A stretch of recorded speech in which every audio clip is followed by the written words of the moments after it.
दोस्तों, एक छोटी सी कहानी। ये कहानी एक लड़के की 24 साल का लड़का जो सेठ के यहाँ पर नौकरी करता था। उसके माँ बाप इस दुनिया में नहीं थे। जिंदगी बड़ी परेशानी में चल रही थी। वो जाता था, रोजाना पैसे कमा करके घर आता था, खाना बनाता था, खाता था, सो जाता था। एक दिन उसने देखा कि एक बूढ़ा फकीर अपनी पीठ पर 3 ठेले लेके एक शहर से दूसरे शहर की ओर जा रहा था। वह काफी बूढ़े भी थे और काफी देर से वह यूं ही सफर कर रहे थे और आखिरकार कुछ दूर और सफर करने के बाद वह चलते चलते थक कर एक पेड़ के नीचे बैठ गए। तभी उनकी नजर एक नौजवान युवक पर पड़ी जो उसी रास्ते से जा रहा था और वह भी उसी दिशा में जा रहा था जिस दिशा में उन बूढ़े फकीर को जाना था। तभी वह लड़का उन बूढ़े फकीर के पास से होकर गुजरा। इस पर वह फकीर उस लड़के से कहते हैं, सुनो बेटा, क्या तुम मेरी थोड़ी सी मदद कर सकते हो? ये ठेला बहुत भारी है और मैं बूढ़ा हो चुका हूं। मैं ज्यादा समय तक इनका बोझ नहीं उठा सकता और मैं बहुत थक भी चुका हूं। तो क्यों ना तुम मेरे एक ठेले को ले लो और मुझे उस दूसरे गांव तक पहुंचा दो। इसके बदले में मैं तुम्हें 3 स्वर्ण मुद्राएं दूंगा। वह लड़का उन फकीर की सारी बातें सुनता है और उन फकीर से कहता है, कोई बात नहीं बाबा, मैं आपकी मदद करने के लिए तैयार हूं। कहिए आपको कहां जाना है? ऐसा कहकर उस लड़के ने उन फकीर का एक ठेला उठा लिया और अपने कंधे पर ले लिया। तभी उस जवान लड़के को यह एहसास हुआ कि यह ठेला तो सचमुच बहुत भारी है। वह लड़का और फकीर दोनों रास्ते में आगे की ओर बढ़ चले। कुछ दूर आगे चलने के बाद देखते ही देखते वह गांव खत्म होने लगा और अब एक सुनसान रास्ता आगे की ओर जा रहा था। वे दोनों अपने मार्ग में मस्त होकर आगे की ओर बढ़ रहे थे। जब भीड़ से पूरी तरह से अलग हो गए तो वह लड़का उन फकीर से कहता है, बाबा, इस ठेले में आखिर ऐसा क्या रखा है जो ये ठेला इतनी वजन है? इस पर वह फकीर आदमी उस लड़के को जवाब देते हुए कहते हैं, कुछ नहीं बेटा, बस इसमें तांबे के कुछ सिक्के भरे हुए हैं, इसी कारण ये ठेले में बहुत वजन है। उन फकीर की यह बात सुनकर वह लड़का मन ही मन सोचने लगा, लगता है ये बाबा जरूर कोई व्यापारी है, तभी तो इतने सारे तांबे के सिक्के लेकर चल रहे हैं। और फिर तभी उसके मन में एक ख्याल आया कि मुझे क्या करना है। मुझे तो खाली यह ठेला दूसरे गांव तक पहुंचा है, बस इतना ही। जैसे ही उसके मन में यह ख्याल आया, उसने तांबे के सिक्कों का वह ख्याल मन से निकाल दिया और अपनी धुन में मस्त होकर वह आगे की ओर चलने लगा। चलते चलते कुछ और समय बीता और वे दोनों एक नदी के किनारे जा पहुंचे। वह लड़का हट्टा कट्टा था और काफी चुस्त और तंदुरुस्त भी था, इसलिए वह बिना सोचे समझे उस नदी में उतर जाता है। किंतु वह फकीर अब भी किनारे पर ही खड़े थे। इस पर वह लड़का उन फकीर से कहता है, क्या हुआ बाबा, चलिए आइए, हमें यह नदी पार करनी होगी, तभी तो हम उस गांव तक पहुंच पाएंगे। इस पर वह फकीर उस लड़के से कहते हैं, मैं जानता हूं बेटा कि हमें यह नदी पार करनी ही होगी, लेकिन जैसा कि तुम जानते हो मैं अब बूढ़ा हो चुका हूं और 2-2 ठेले लेकर मैं यह नदी पार नहीं कर सकता। कहीं मेरा पांव फिसल गया तो क्या होगा? क्या तुम मेरी एक और गठरी ले सकते हो? मैं तुम्हें इसके बदले भी 3 स्वर्ण मुद्राएं दूंगा। इस पर वह लड़का मुस्कुराते हुए उन फकीर से कहता है, बाबा, आप मुझे शर्मिंदा कर रहे हैं। यदि आप मुझे स्वर्ण मुद्राएं ना भी दें तो भी मैं आपका कार्य अवश्य करूंगा। मैं आपको उस दूसरे गांव तक जरूर पहुंचाऊंगा। इस पर वो फकीर मुस्कुराते हुए उस लड़के से कहते हैं, बेटा, तुम तो बड़े ही भले इंसान लगते हो। इतना कहकर उन्होंने वह दूसरी गठरी भी उस लड़के को थमा दी। उस लड़के ने जब वह दूसरी गठरी अपने कंधे पर रखी तो वह गठरी भी उसे बहुत ज्यादा भारी लगी, लेकिन उसने वहां पर कुछ नहीं कहा। जैसे तैसे उन दोनों ने नदी पार की। नदी पार करने के बाद बातों बातों में ही उस लड़के ने उन फकीर से कहा, बाबा, आखिर इस दूसरी गठरी में क्या है? ये गठरी भी बहुत वजन है। इस पर वह फकीर उस लड़के को जवाब देते हुए कहते हैं, बेटा, इसमें चांदी के सिक्के हैं, इसी कारण यह गठरी भी बहुत वजन है। उन फकीर की यह सारी बातें सुनकर अब उस लड़के का दिमाग तेजी से काम करने लगा था। वह यह सोच रहा था कि एक ठेले में तांबे के सिक्के हैं और दूसरी में चांदी के। ऐसा प्रतीत होता है मानो यह फकीर बाबा कहीं दूर से आ रहे हैं और उन्होंने अपनी सारी जमीन जायदाद बेचकर ये सारे सिक्के इकट्ठे किए हैं, तभी तो वह इतना धन लेकर चल रहे हैं। लेकिन वह लड़का उन फकीर से कुछ नहीं कहता। और वे दोनों चुपचाप मार्ग में आगे की ओर बढ़ते चले जाते हैं। कुछ दूर आगे बढ़ने के बाद एक बार फिर एक सुनसान राह आती है। उस सुनसान रास्ते को देखते ही उस लड़के के मन में तरह तरह के विचार उत्पन्न होने लगे। वह यह सोचने लगा, अरे यह तो सुनसान जगह है, अगर मैं यह सिक्के लेकर यहां से भाग जाऊं तो यह फकीर मुझे कब तक दौड़ाएंगे। मुझे नहीं लगता कि मुझे कभी पकड़ पाएंगे और यहां पर कोई है भी नहीं जो इनकी मदद कर पाए। और वैसे भी ये बहुत सारे सिक्के हैं, मैं इनसे एक अच्छी दुकान खरीद सकता हूं, अपना नया व्यापार शुरू कर सकता हूं। और वैसे भी ये बूढ़ा फकीर अब इन पैसों का क्या करेगा, इससे अच्छा तो मैं ही इन्हें रख लेता हूं। वह लड़का यह सब बारे में सोच ही रहा था, तभी अचानक उसे खुद पर आश्चर्य हुआ। अरे मैं यह क्या सोच रहा हूं, ये फकीर बाबा न जाने कहां से आ रहे हैं और क्या खोज करके इन्होंने इतने सारे पैसे इकट्ठा किए होंगे। मुझे इनका फायदा नहीं उठाना चाहिए। नहीं नहीं, मुझे ऐसा नहीं करना चाहिए। उसने कुछ देर के लिए तो अपने मन के विचारों को काबू कर लिया, लेकिन कुछ देर बाद उसके मन के विचार उस पर देखते ही देखते हावी होने लगे। वह लड़का 2 ठेले लेकर उन फकीर के पीछे पीछे चल रहा था और कुछ दूर आगे चलने के बाद एक पहाड़ी आई। इस पर वह फकीर बाबा उस लड़के से कहते हैं, बेटा यह पहाड़ी मैं नहीं चढ़ पाऊंगा, मैं काफी बूढ़ा हो चुका हूं और मेरे घुटनों में भी दर्द रहता है। यदि तुम मेरी तीसरी गठरी भी ले लो तो मैं तुम्हें 3 और स्वर्ण मुद्राएं दूंगा, लेकिन याद रखना इसे कहीं गिराना मत, कहीं ये गठरियां खुल ना जाए। इस पर वह लड़का उन फकीर से कहता है, क्यों बाबा, आखिर इसमें ऐसा क्या है। इस पर वह फकीर उस लड़के से कहते हैं, बेटा इसमें स्वर्ण मुद्राएं हैं। यह सुनकर वह लड़का मन ही मन बहुत प्रसन्न हुआ।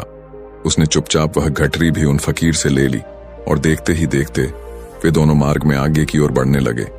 अब वह फकीर बिना कोई वजन लिए हुए आराम से पहाड़ की चढ़ाई पर चढ़ रहे थे, किंतु वह नौजवान लड़का जो पीछे था वह वजन के कारण बहुत धीरे धीरे चल पा रहा था। लेकिन जब से उसने सोने का नाम सुना था उसका मन तो छलांग मार रहा था। वह मन ही मन सोच रहा था, अगर मुझे यह सारा धन मिल जाए तो मेरा पूरा जीवन तो आराम से कट जाएगा। वैसे भी यह बाबा तो बूढ़े हो चुके हैं, भला इन्हें इतने पैसों की क्या जरूरत है, इनका जीवन तो वैसे भी कट चुका है। मैं एक काम करता हूं, यह सारे पैसे लेकर यहां से भाग जाता हूं। लड़के के मन में अनगिनत विचार उठ रहे थे।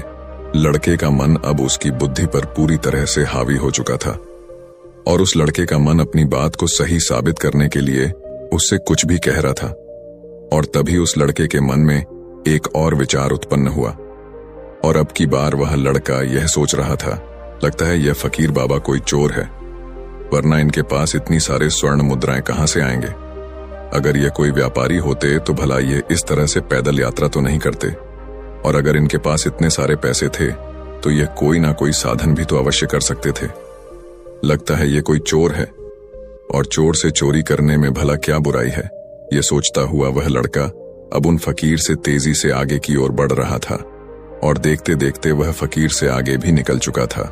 और वह यह सोच रहा था कि जैसे ही इस पहाड़ की ढलान आएगी मैं 3 गठरियां लेकर भाग जाऊंगा।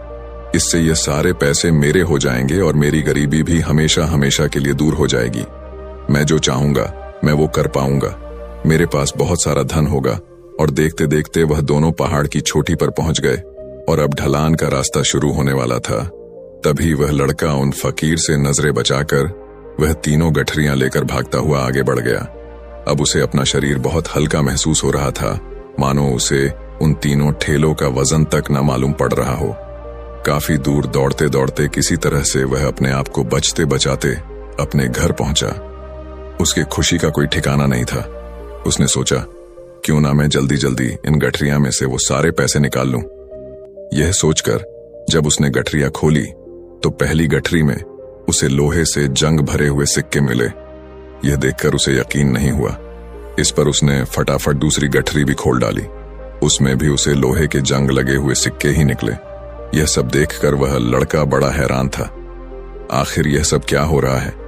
उन फकीर ने तो मुझसे और ही कुछ कहा था। अब उसने वह सोने वाली गठरी खोली और उसमें भी लोहे के जंग लगे हुए सिक्के ही निकले। यह देखकर वो लड़का बड़ा क्रोधित हुआ। उसने सोचा, उन फकीर ने मुझसे झूठ क्यों कहा? उन्होंने मुझसे ऐसा क्यों कहा कि एक में तांबे के सिक्के हैं, एक में चांदी के और तीसरे में स्वर्ण मुद्राएं हैं।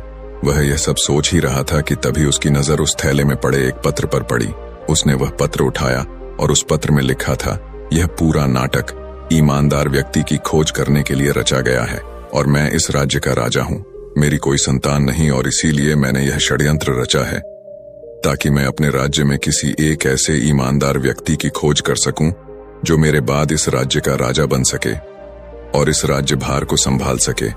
और इस राज्य का भार वही संभाल सकता है जो पूरी तरह से ईमानदार हो, जिसके मन में किसी प्रकार का कोई लालच ना हो।